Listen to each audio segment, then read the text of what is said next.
So I am supposed to wait a half an hour because there are thousands of people outside trying to get in, but I can't do that to you, so we're going to come on right now.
Thousands, and they're going to pour in, they're filling up the floor, they're filling up, and I just said, you know what, and they're coming through the mags, and I said, you know what, let's start a little bit earlier, right? The hell with this. Well, I want to tell you, we have a lot of friends here tonight, and I think we have our two favorite congressmen, and we're here before we introduce them. All right, get them out of here, get them out. Get them out.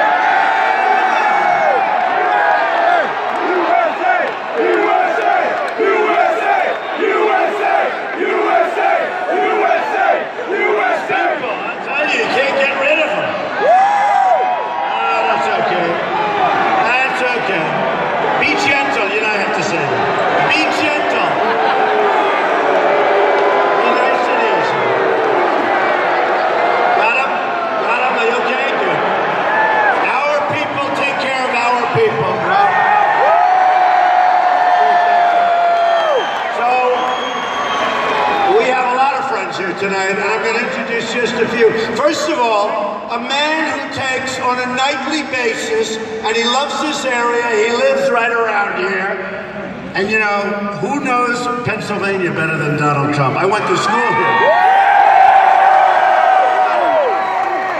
And it's a great state. But a man who's constantly defending me, and he really does a good job, and whenever he's in a little doubt, he says he reminds me of Ronald Reagan. That's okay, right? Jeffrey Lord, he works for CNN. Jeffrey! He's become very famous, I will tell you. And he's a great defender. There's nobody better. Also, we have two congressmen here who have been unbelievable. They've been here right from the beginning. I have absolutely no idea where they are, but they're here someplace. Congressman Tom Marino, you know. Where's Tom? Where is our Tom? And Lou Barletta, Congressman Barletta. Lou. So they're here. They've been amazing. I mean, they've really been amazing. So, folks, I hate to do this. We're going to depress you for a little while, and then we're going to have so much fun. Because here's the bottom line. We're going to make it better. We're going to bring our jobs back. We're going to strengthen our military. We're going to build a wall.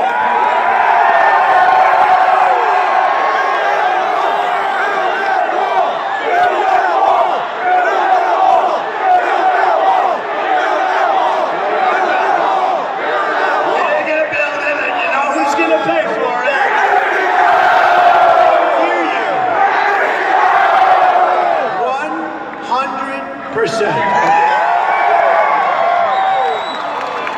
I told my folks, and by the way, how good was Stephen? Is Stephen good? Yeah. And he tells the truth. He's a straight arrow and he tells the truth. So Pennsylvania, I love you too. There was a guy, but I love him anyway.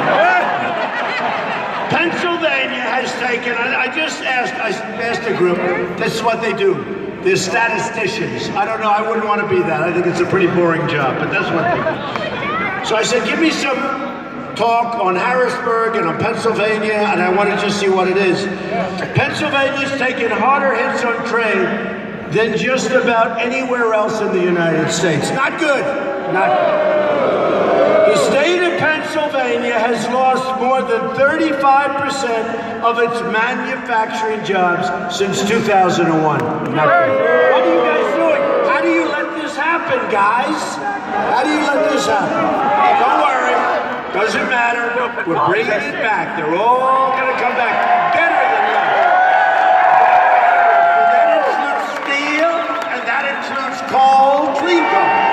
But that includes a lot of things and a lot of industries that are being decimated. Harrisburg lost nearly 40% of its manufacturing jobs since 2001. That's amazing. You know, the number's so high. And I'll tell you what, in 2001, and Jeffrey knows this, that's when China went into the World Trade Organization. Guess what? Now, in all fairness to China, we're not only talking about China, we're talking about a lot of different places. Mexico has been taking your companies like it's candy from a baby, right? And this is so terrible, median household income in Harrisburg, in the Harrisburg region of Pennsylvania, has declined $7,000 since the year 2000. Now look, countrywide, just so you understand, people, hardworking, unbelievable people, their income and their wages have gone down over the last 14, 15 years. Their real wages have gone down. They work longer. They work harder. Some of them are working double jobs. Some of them are forced to go part-time jobs because of Obamacare. It's a disaster. They're forced to. No good, folks. No good. And by the way, just in case, I don't want to hold it too long, we will repeal and replace Obamacare. Food stamps, as you know, are up almost 300% in this area. Now, Pennsylvania used to provide, and boy, do I know this. Hey, how good is Ben? Big Ben. Do we love Big Ben?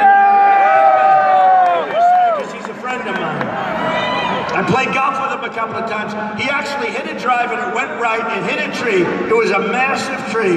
The ball hit the tree so hard, I said, Ben, that tree will be dead within 2 years. Tell me. The noise was scary. But Big Ben is great, and he's a winner. He's a winner, I'm telling you.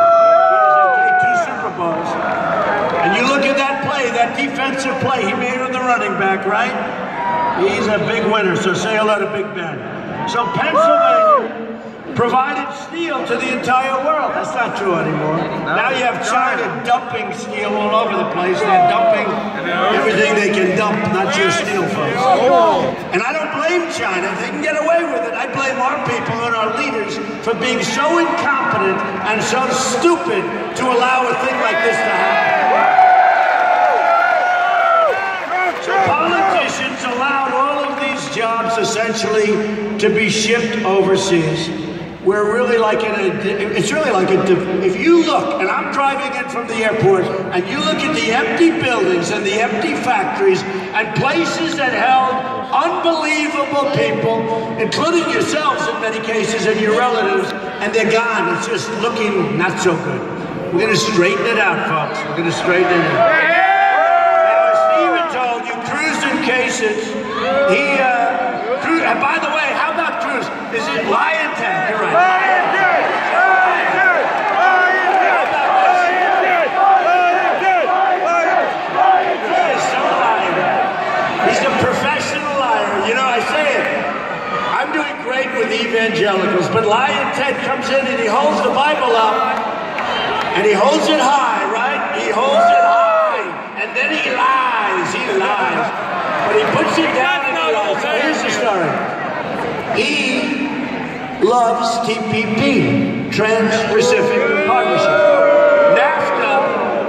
NAFTA had a huge impact, a negative impact on this area and all over the country. But NAFTA, you look at New England, what happened to New England. You look at upstate New York, where I just won. And I won it because they know that I'm bringing back the jobs. I'll be bringing back the jobs. Mexico, China, Japan, Vietnam, India, any country you name, I guarantee you can throw any name, they're taking advantage of not necessarily our stupid politicians, in some cases stupid, and in some cases they do what they have to do in order to get campaign contributions. I'm not doing that, folks. I'm putting up my own money. You won't be bought! When you look at what's going on with the super PACs, and you look at what's going on with campaign contributions to these people, I can tell you that a friend of mine came up to me 2 weeks ago, and he said, why would they do a deal like this, Donald? Are they so stupid? I said, no, they're not stupid, they're smart. They did a deal because they got massive campaign contributions for doing a deal that was bad for our country. All of that stuff is going to end, folks. We're going to do great deals now. We're doing I don't know, I self-fund, and I don't know if it's worth it. So far I'm in for like $40 or $45 million. I mean, I don't care. Even if you're rich, that's a lot of money, right? It's Jeffrey, $45 million, that's a lot of money. I'll tell you this, I don't know that I get credit for it, I'll be honest. Guys are offering, Jeb Bush raised $168 million. I would have raised 5 times that, and a lot of times I feel foolish. I feel foolish that I'm turning down millions of dollars.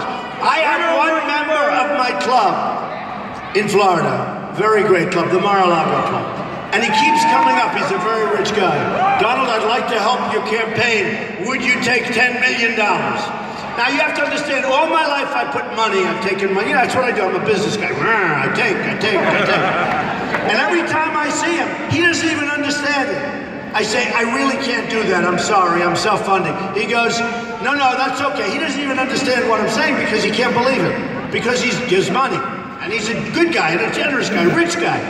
So then I come by, I see him a month later. Donald, seriously, I'd like to give you $10 million. I say, no, I can't do that. I'm self-funding. And for me, that's very hard to do. So he's done it now 4 times, and I just keep turning him down. And I say to myself, I wonder if people appreciate it.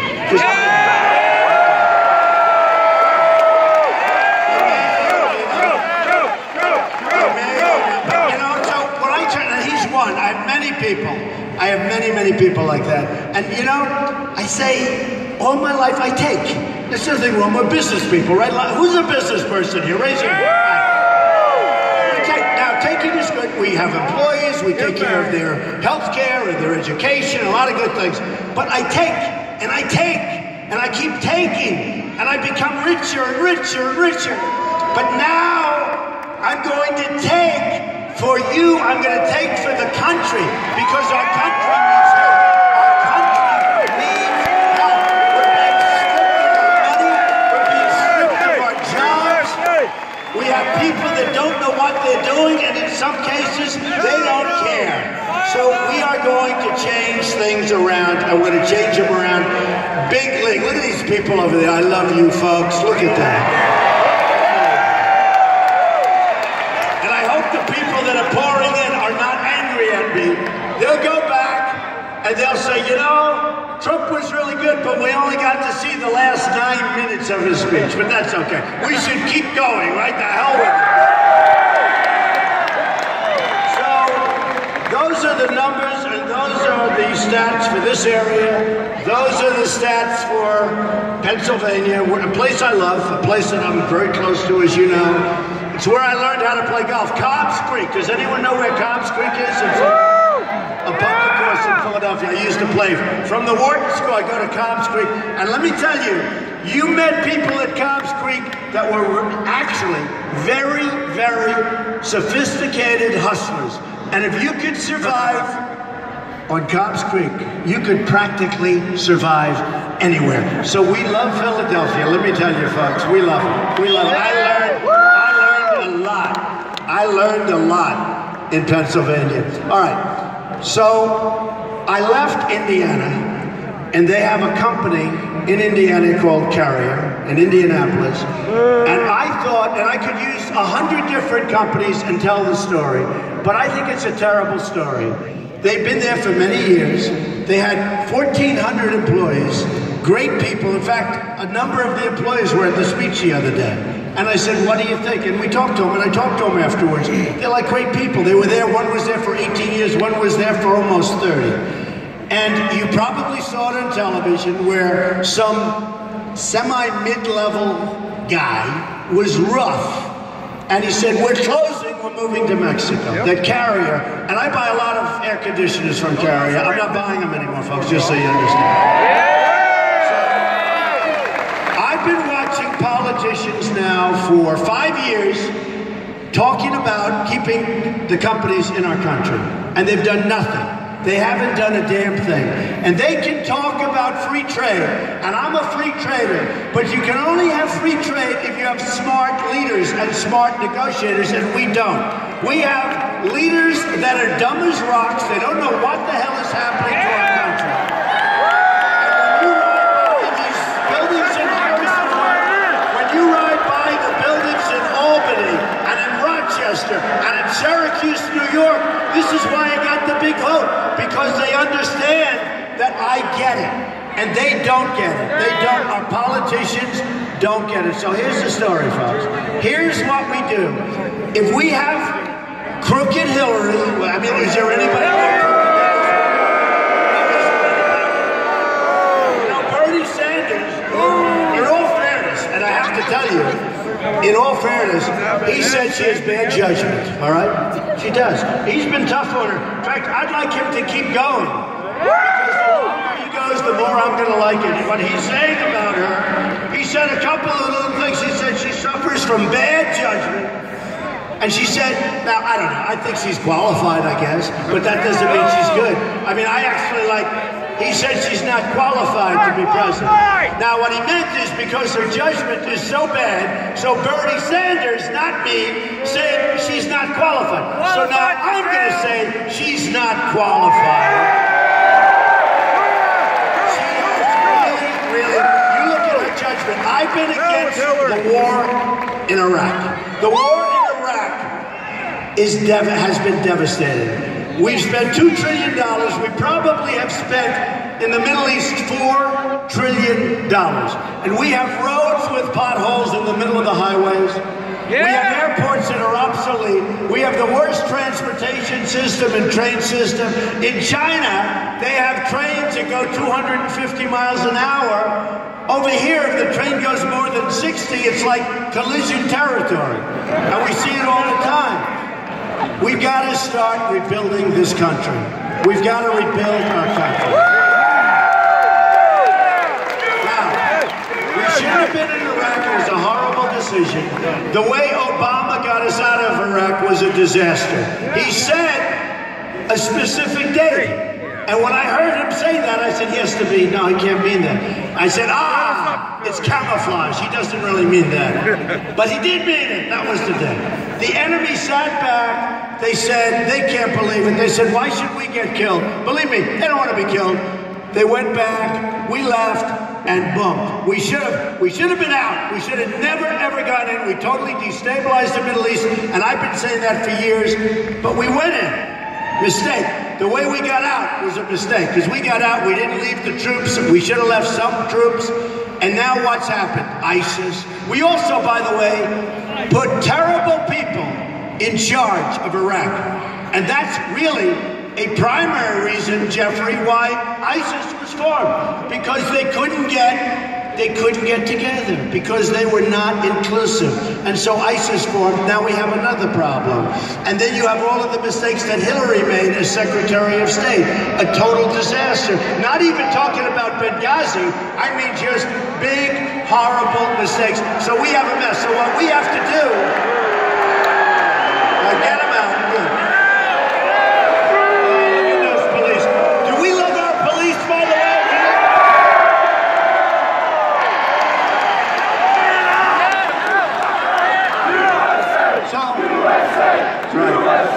You know what I said? USA! By the way, what Trump rallies from are these... Do you know that if, like, Lion Ted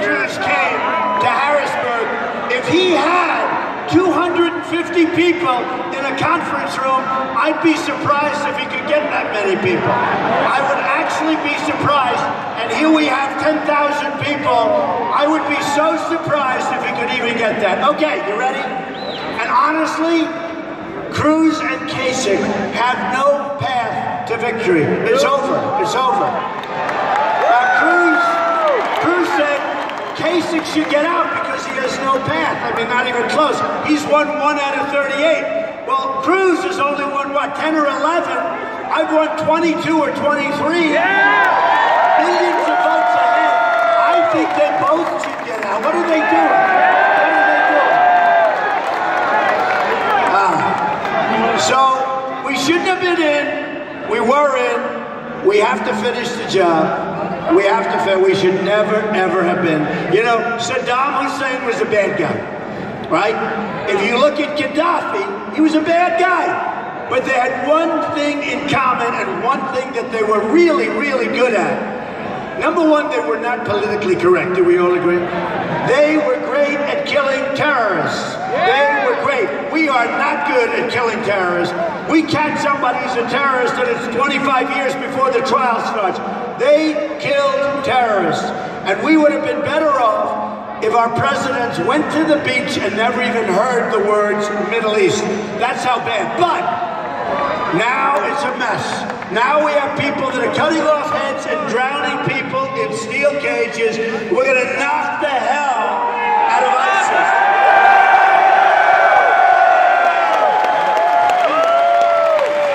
We are going to build a military that's so big and so strong and so powerful. And by the way, it's the cheapest thing we can do. So big, so strong, so powerful that nobody is going to mess with us again. Nobody.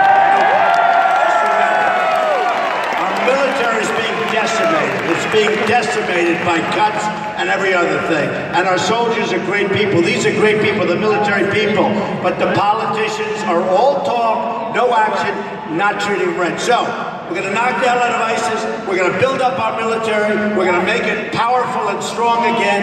And by the way, we are going to take care of our vets.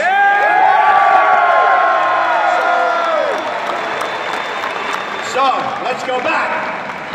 So we have Carrie. And when I first came, and when I first, June 16th, who knew this was going to happen? Who knew this was going to happen? Bill O'Reilly last night on Fox, during a show, I mean, I was really greatly complimented. He said that what's happened with Donald Trump is the single biggest political event that he's witnessed and seen during his lifetime. I said, wow, that was pretty good. I mean, it was a big statement. And, you know, I like Bill, but it was a big statement. It was an important statement. And what he meant by that is this is all a movement. No matter where we go to Alabama, we had 35,000 people. We had 25,000 in Orlando, 25,000 people all over. I mean, it's routine. If they say to me, like, sir, you have 10,000 people tonight, I said, that's a small crowd. What's wrong? What's wrong? We have tremendous crowds. We have by far the biggest crowds, far bigger than Bernie, by the way. Far bigger. And Bernie is second, but now Bernie's over, I guess, right? It's over. It's over for Bernie. And really, I want to run against Hillary. I don't want to run against Bernie. I really want to run against crooked Hillary Clinton with that.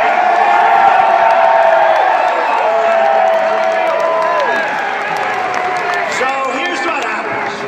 So Carrier announced they're leaving Indianapolis. And this is so easy. You know, I have the best business leaders in the world. You saw the other night when I went to New York, Carl Icahn, some of the greatest business people endorse me. And we'll use them to make our trade deals. These are they don't want money, they want to do it. To them, it's a chess game. And they love the country. But here's what happens. So Carrier announced 1,400 people, you get out, you're fired, like The Apprentice, you're fired. And they said, we're moving to Mexico. We're moving to, just like that, we're moving to Mexico. Our government doesn't do anything about it. And the politicians won't because they're taken care of by special interests, so they won't do anything about it. It's all right, get them out. Look how fast our police work. Are they the greatest? Look at that. All these police.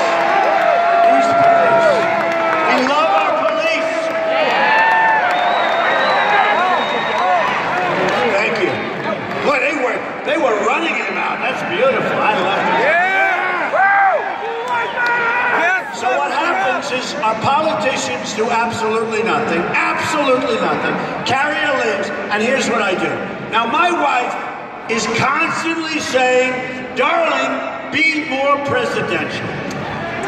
I just don't know that I want to do it quite yet, Jeffrey, because we have a job to do. We love you. I've got 2 leftovers. I have to finish that. Okay, we have to. We have to. And we're doing so good. And we have to be tough for a little while. And I'll be, at some point, I'm going to be so presidential that you people will be so bored. And I'll come back as a presidential person, and instead of 10,000 people, I'll have about 150 people. And they'll say, but boy, he really looks presidential. But you know, we have a very sad topic because we're talking about what's happened to our country. But we have a very happy topic also. Because, you know, believe it or not, let's make America great again.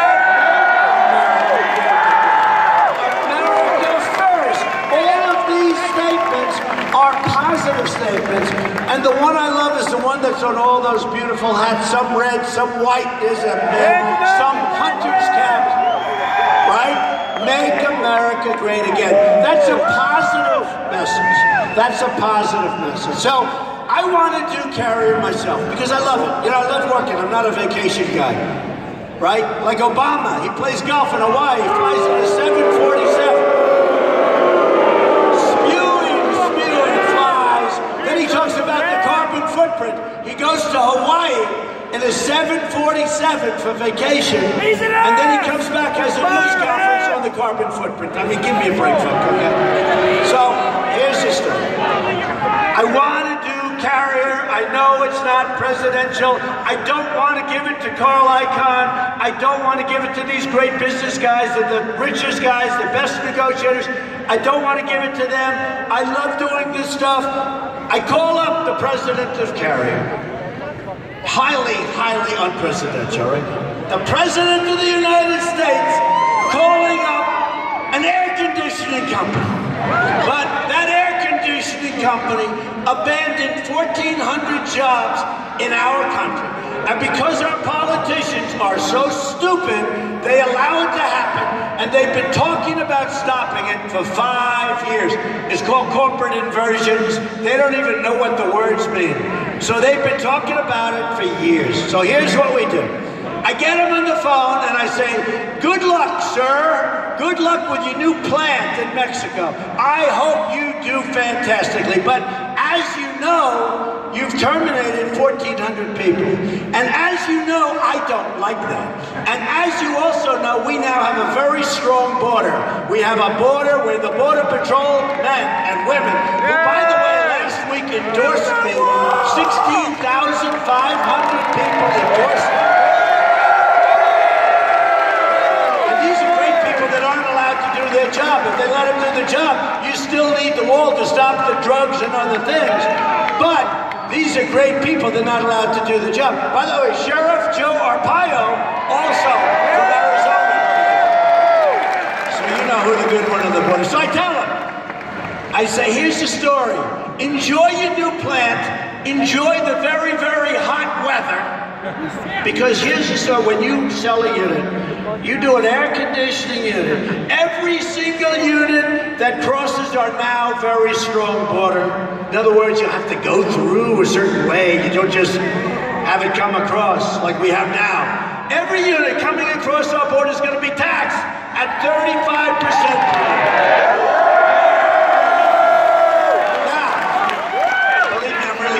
I'm so good at this stuff. I built such a great company. So here's the story. If you say it before they move, they're not going to move. They're not going to move. In other words, you tell them before they move. Don't tell them later. You go up to them and say, listen, you're moving. I'm so bad at it. What can we do? We want to keep you. Nope, we're moving. Oh, you're an arrogant guy, huh? Guess what? You move. But if you move and you make product in Mexico or wherever, every unit coming across the border is going to be taxed at 35%. Now, if they have that conversation with Lion Ted Cruz or with Kasich, who nobody even knows who the hell he is, If they have the conversation with these guys, 100%, they move and that's the end. If they have the conversation with Hillary, guess what? It's going to be even worse. She won't even pick up the phone. Because what's going to happen is their lobbyists and their special interests will call the politicians and they'll say, you can't do that. This group gave you $1 million when you ran, and they're going to give you $1 million the next time you run. You can't do it. Let me tell you. In other words, they got it. Now they tell me, nothing. I won't take their call. I couldn't care less. So here's what's going to happen. And I like talking to them before they move. I would talk to them before they move. But because if it's before they move, they're going to say the following. They'll call me back within 24 hours and they will say, Mr. President, sir, we've decided not to move the United States. Okay?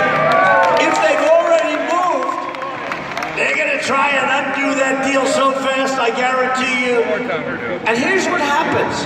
Maybe they can't come back. Maybe it's too late. But our country's going to make a lot of money, folks. We're going to make a lot of money, and we need the money. We have massive deficits. We owe $19 trillion. And that's the way it is. Now, on a larger basis, Ford